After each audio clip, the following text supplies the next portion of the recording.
To make this router table, I'm basing it off my modular workbench design that I made in a previous video, and if you haven't seen that, I'll have a link in the description for that one. The main difference is this is a single bay instead of a double. And for the frame, I'll be summarizing the build because I have more detailed instructions in that previous video. But anyway, I start off by cutting 4 posts at 30 inches as opposed to 6 like the double bay. All of these have to be mortised out, which once again I'm using the mortising machine because this is a really great option if you're cutting a lot of mortises, but all you need really is a drill and a chisel.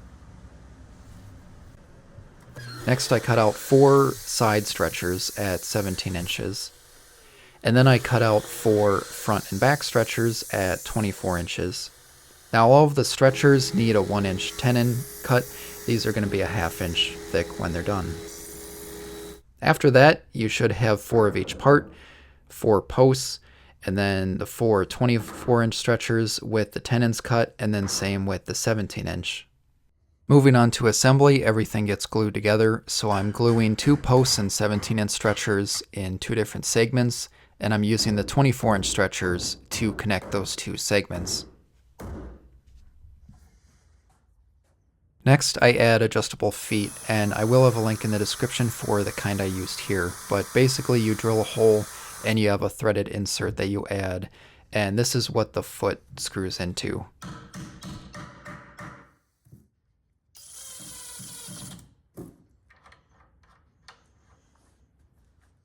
I am also adding flip casters, and I also will have a link for these, but these are great because I can roll the cart around and then just flip them up so the table is sitting on those adjustable feet.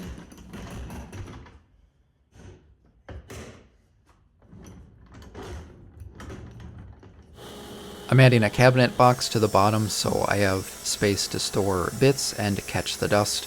So for this I have to cut out a bottom at 20 3/4 inches by 21 inches. And then I have to cut out 2 sides at 20 3/4 inches by 22 3/4 inches. And then I have to cut out 4 braces at 20 by 3 inches. I'm adding a 3/4 inch dado to the bottom of each side piece, because for assembly these are going to be glued to the bottom. And then for the braces I'm using pocket screws to attach those to the side pieces and bottom.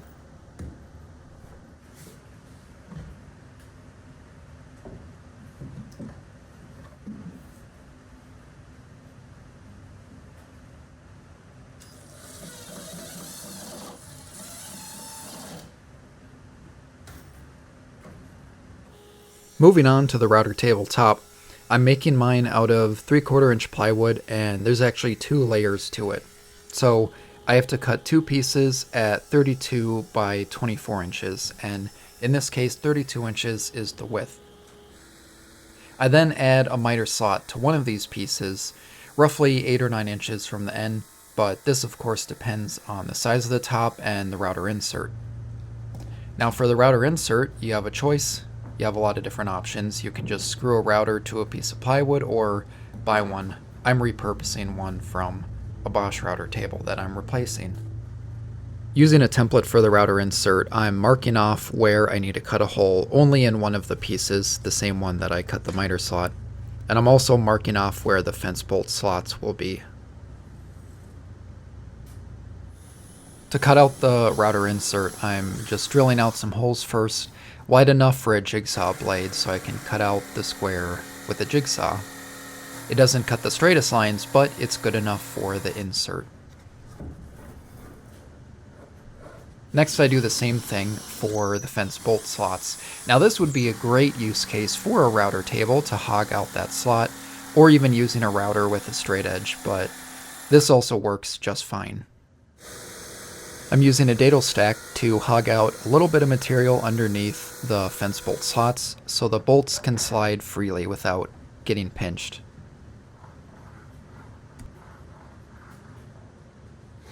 Next I put the 2 top pieces together and I trace out space for the router insert, and I'm actually shrinking it by 1 inch because I want a lip for the insert to sit on. To attach the top to the frame, I'm using some bolts and threaded inserts, so I'm using a wider spade bit to leave room for the head of the bolt to inset in the tabletop, and then I finish up with a regular drill bit matching the size of the threaded insert.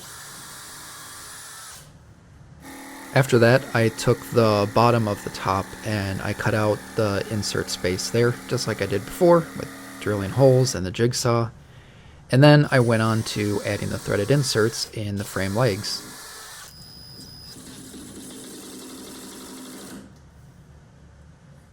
Now before I bolt this down, I did some pre-waxing for the bolt slots just to make them slide a little bit easier, just using paste wax. And then I mounted the top, making sure to put the fence bolts in beforehand, and then bolting both pieces down to the frame.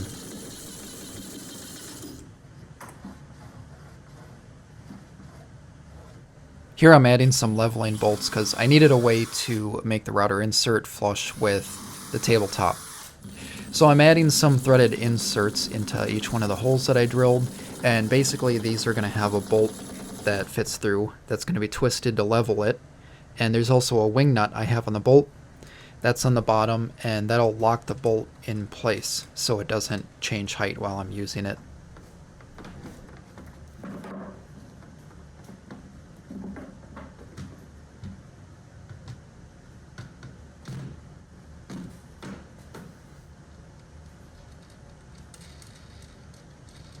Now the last thing for the top is securing the router insert to the tabletop. Moving on, it's time to make the fence. So for the fence, I'm cutting two pieces at 32 by 8 inches. These are going to be the main pieces, the front and bottom. Next, I cut two pieces at 32 by 1 3/8 inches. These are going to be for T-track, so I'm adding a 1/8 inch groove to the back of both of these. And after that, I cut out two pieces at 16 by 5 inches, which are going to be the adjustable faces. Before assembly, I have to cut out a 4-inch by 3-inch hole that's going to be used later for dust collection. This also leaves room for the router bit though.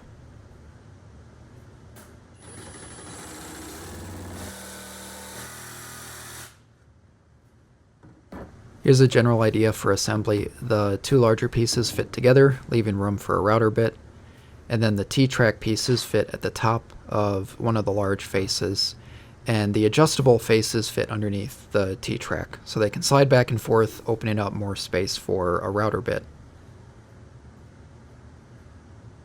Now to actually assemble, I'm starting with the T-track pieces, because it made more sense to line these up with the top of the main face first.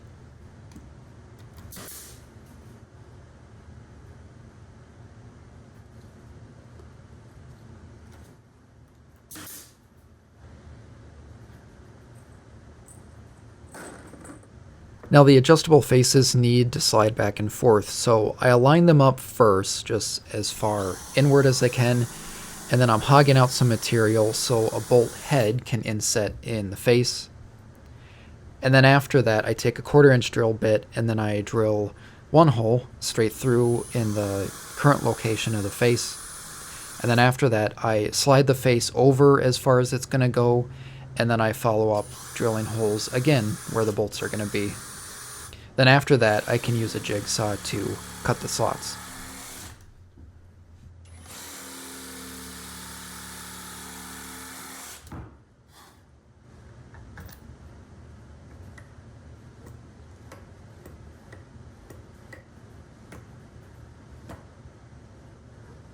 Next, I move on to attaching the two main pieces here with glue, and then temporarily using brad nails, and then I follow up by adding screws to make it stronger. I then take it over in its current state and just mark out the bolt locations, because next I'll be adding braces. I just want to make sure that the braces aren't going to conflict with bolt locations. For the braces, they're just 4-inch squares, and I'm just knocking off the corner, more for looks or so they don't get in the way. But to add the braces, it's pretty simple. I'm just gluing and then, well, same thing as before, temporarily brad nailing and then screwing in place. Now one of the last things to do is just drilling out the bolt holes in the two sides of the fence where I marked off earlier, and then I can finally assemble the whole thing on the table. One thing I want to point out is I'm not adding that dust hood in the back of the fence behind the router bit, because I haven't decided yet if I want to try 3D printing one or making one out of plywood, but there's a lot of different ways you can make that, or just go without it. Now the last thing to do is customizing the cabinet. You can do whatever you want here. Basically what I'm doing is adding some cleats because I'll be adding a shelf underneath the router. And I'm adding a drawer on the bottom, so the main purpose of the shelf is to protect the drawer from dust. For the drawer, I just went with a standard, normal looking drawer. Some people put slots in the drawer for the router bits, but I thought it would be better to have these inserts that I can put in, because then I can always change these without making a new drawer.